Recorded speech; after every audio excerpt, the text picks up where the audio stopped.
Dumelang molweni thobela sanibonani ngiyanibingelela nina besilo ngiyanibingelela nina bakamdlokombane ngithi ninjani niyaphila ngithena angikwazi ukuthi ngidle ukhisimuzi noma ngijabule nomndeni wami without responding to Mr. Ngizwe Mchunu. I won't be able to enjoy my Christmas without responding to you, Mr. Mchunu. Phakathi ngicabanga ukuthi my brother manje sekwanele usuthuke abaholi abahlukahlukeneyo bezepolitiki bathula baphinde futhi bazokubiza ukuthi gibela estadium ukhulume noma kuma platforms ebese uyakhuluma. Hayi Machungwane sekukahleke manje. Yabona ke phakade awunalo ilungelo lokuthi wena uthuka abantu bezepolitiki noma abaholi bezepolitiki ebese kuthi amaZulu la usebenzise igama lamaZulu. Thina njengamazulu saziwa into eyodwa, sazibona ngobumbano, saziwa ngothando, saziwa ngenhlonipho. Le usuyenza ukuthuka inhlamba ebese ubiza umnumzane womuzi. Mr. Malema is married, he's a married man. Unengane, my brother.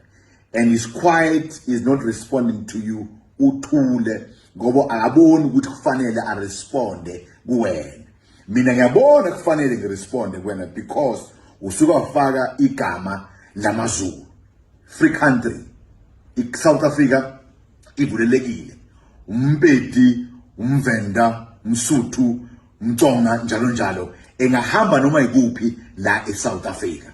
Wena uyangena eGoli, wena ungangena kwezinye indawo. Wena uvumelekile ukuthi uye noma ikuphi phakade. Macingwane akusizeke manje.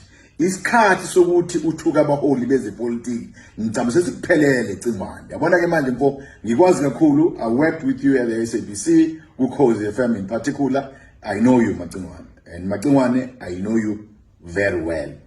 Now it's high time refrain ekuthukeni abaholi, ikakhulukazi CIC, the commander in chief, the president of the EFF. Akufanele Macingwane, akufanele phakade ukuthi uzehlise isithunzi ngihlonipha kangaka unomndeni wakho. Angifuni ukungena kwisikhundla onaso othi usiphethe okhuluma ngaso. Angazi kwenziwa kanjani ukuthi uze wena ube lesi sikhundla.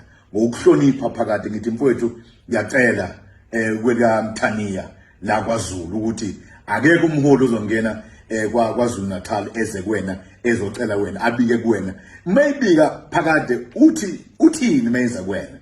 Ngiyacela phakade. Let me remind you Macingwane, on the 10th of February 2024 next year, CIC Julius Malema uzo addressa kwi manifesto launch ye EFF.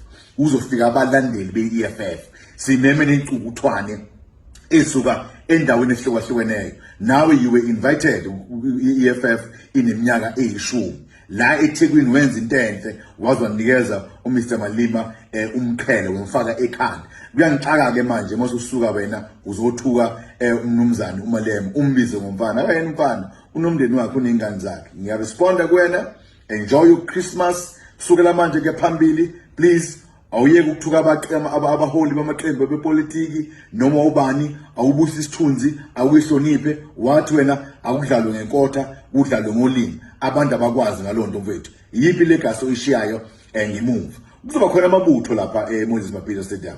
Kuzoba khona abantu bengoma lapha estadium. Kuzoba khona lapha amagosa. Kuzoba khona abantu abaziyo into yesintu. Noma kuthiwa amabhinqa azobe khona ayayihlonipha azobe zoloza ekhona. Do me a favor. Now it's high time. Sikwazi ukuthi Macingwane wena umeleni. Please. Uyazi ukuthi Julius Malema, the CIC, the president, the EFF izobe khona eMoses Mabhida Stadium. Ngithena ngeke ngikwazi ukwenza Christmas wami nakakhulumanga nawe Macingwane. Viva EFF. Viva.